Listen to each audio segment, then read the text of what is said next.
టారిఫ్ల war కొనసాగుతోంది. ప్రపంచ దేశాలతో సమానంగా మనపై 25% ట్యాక్స్ విధించిన అమెరికా రష్యా నుంచి ముడి చమురు కొనుగోలు చేస్తున్నందుకు మరో 25% పన్ను విధించింది. అయితే టారిఫ్ల వార్ డోంట్ కేర్ అన్నట్లుగా మారిన భారత వైఖరి అనంతర పరిణామాల నేపథ్యంలో ప్రెసిడెంట్ ట్రంప్ కాస్త తగ్గారు. ఈ పరిస్థితుల్లోనే త్వరలో ఆయన భారత్లో పర్యటించబోతున్నారు. ఆ టూర్లో ఇరు దేశాల మధ్య వాణిజ్య ఒప్పందం కుదురుతుంది అన్న ప్రచారం అయితే జోరుగా సాగుతోంది. ఎస్ నాగేశ్వర్ గారు, ఈ పర్యటనలో భారత్ అమెరికా మధ్య ఎటువంటి డెవలప్మెంట్స్ జరిగే అవకాశం ఉంది? ఇప్పుడున్న 2025లో జరిగిన పరిణామాల దృష్ట్యా 2026లో వాటికి ఎటువంటి స్టెప్స్ పడే అవకాశం అనిపిస్తోంది?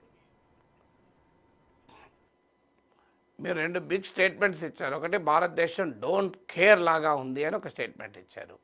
ట్రంప్ తగ్గారు అని స్టేట్మెంట్ ఇచ్చారు. దయచేసి ట్రంప్ ఏ విషయంలో తగ్గారో నాకు 1, 2, 3, 4 ఎగ్జాంపుల్స్ చెప్తే నేను రియాక్ట్ కాగలుగుతాను. ఏ విషయంలో తగ్గింది ట్రంప్ కాదు, తగ్గింది మోడీ. మోడీ ఎట్లా తగ్గాడో నేను మీకు లెక్కలతో ఉదాహరణలతో సహా చెప్తాను. మీకు పత్తి పైన 11% ఇంపోర్ట్ డ్యూటీ ఉండే. ట్రంప్ మొదటి నుంచి అడుగుతున్నాడు భారతీయ వ్యవసాయ మార్కెట్లోకి అమెరికా ఉత్పత్తులకు అవకాశం ఇవ్వాలి అని. ఇండియా దాన్ని రెసిస్ట్ చేస్తూ వచ్చింది. కానీ మొదటిసారిగా కాటన్ పైన 11% ఎక్స్పోర్ట్ డ్యూటీని December 31 వరకు కేంద్రం తొలగించింది. ఇక December 31 తర్వాత మళ్ళీ విధించినా ఉపయోగమేం లేదు, ఎందుకంటే కాటన్ సీజన్ ఎండింగ్కి వస్తుంది. దాంతో పత్తి రైతు విలవిల అని మనం పేపర్లో హెడ్లైన్లు చూసాం. పత్తి రైతుల విషయంలో తగ్గింది మోడీ, ట్రంప్ తగ్గలేదు. తర్వాత మీకు టెస్లాకు అంతకుముందు మేక్ ఇన్ ఇండియా నిబంధన ఉండే. ఇండియాలో ఉత్పత్తి చేస్తేనే మీకు మేము ఎలో చేస్తాం, అమ్ముకుంటా అంటే ఎలో చేయమని. కానీ ఇప్పుడు ఏం ఉత్పత్తి చేయకుండా టెస్లాకు ఎలో చేశారు. చైనాలో తయారు చేసి టెస్లా ఇండియాలో కార్లు అమ్ముతుంది. హార్లీ డావిడ్సన్ టెస్లా లాంటి లగ్జరీ వెహికల్స్ పైన ట్యాక్సెస్ తగ్గించారు.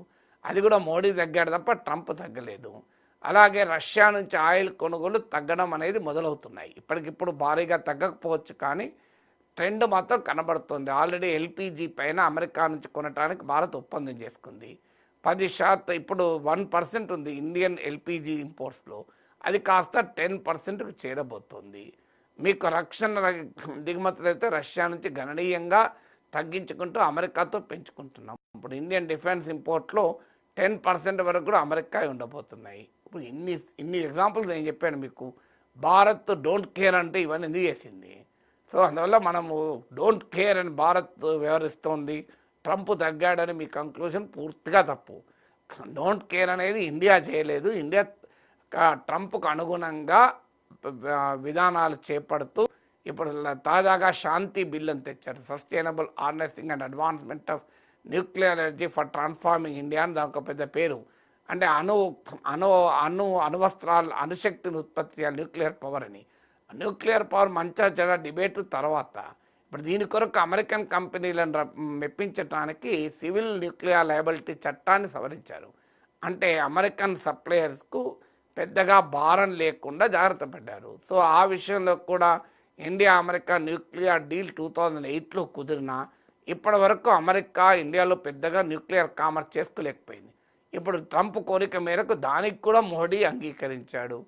సో మోడీ ఇప్పుడు డోంట్ కేర్ అని ఎవరన్నా, ట్రంపే డోంట్ కేర్ అన్నట్టు ఉంటున్నాడు. సో మన ప్రభుత్వం అనేక విషయాల్లో రాజీ పడుతూ వస్తోంది.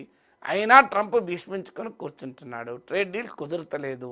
సో అన్నీ తనకు అనుకూలంగా ట్రేడ్ డీల్ కావాలని కోరుకుంటున్నాడు. ట్రంప్ను మెప్పించడానికి ఇప్పుడు మీరు ఎన్ని రకాల పనులు చేశారో చెప్పాడు. అందువల్ల మీ conclusion totally wrong. Don't care అని ఇండియా లేదు, ట్రంప్ తగ్గలేదు. పైగా వాణిజ్య ఒప్పందం ట్రంప్ తగ్గకపోవడం వల్ల వాణిజ్య ఒప్పందం కుదరలేదు. ఇండియా చాలా రాజీ పడింది, చాలా ఆఫర్లు ఇచ్చింది, చాలా విషయాల్లో ట్రంప్ కోరిన అంశాలు ఇండియా నెరవేరుస్తూ వచ్చింది.